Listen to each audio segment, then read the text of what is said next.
I'm Shannon Gavin Johnson, the Director of Legacy Museum on Main, and this is a brief moment in LaGrange's history. Founded in 1905, the Rotary Club was intended to provide networking opportunities and fellowship among businessmen in Chicago. Within a few years, the organization opened clubs in other major American cities. After encountering the organization, Fuller E. Calloway Sr.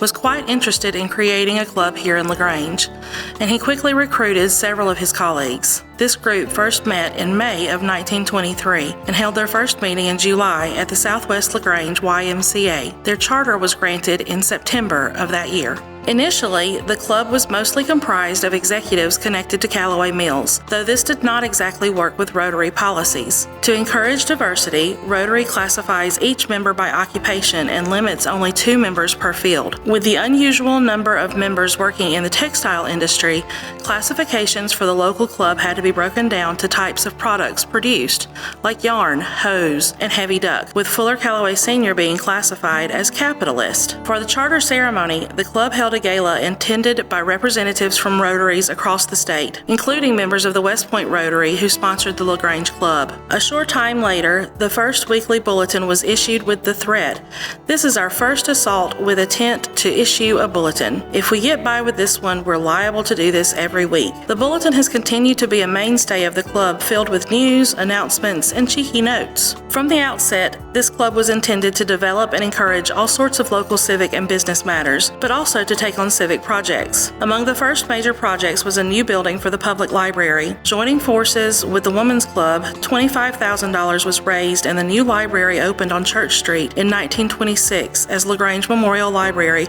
honoring the men who died in World War I. Over the last 100 years of its existence, the LaGrange Rotary Club has created and supported hundreds of projects for the betterment of our community. Projects dealing with education and literacy include the public library, the local bookmobile, and reading to students, while extending outward to provide for scholarships for local and international students. The club has chartered chapters of Interact in the local high schools and a Rotaract chapter at LaGrange College. The club has also sponsored and supported various health initiatives throughout the community, including a local health fair for many years. During its formative years, the Rotary Club held their weekly meetings at the Southwest LaGrange YMCA, though they moved to the New Highland Country Club during the summers. Eventually, meetings were held exclusively at the Country Club until 1931, when they began meeting in town at the Hotel Colonial. Meetings remained here until 1968, when the hotel was converted into apartments. In 1975, the club resumed meeting at the Highland Country Club, where it continues to meet today.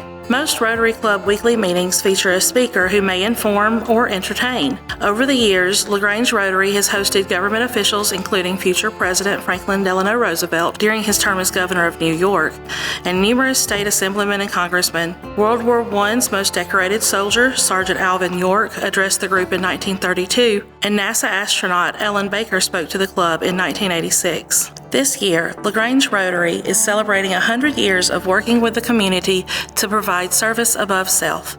To learn more about LaGrange's civic organizations, visit Legacy Museum on Main. This has been a brief moment in LaGrange's history.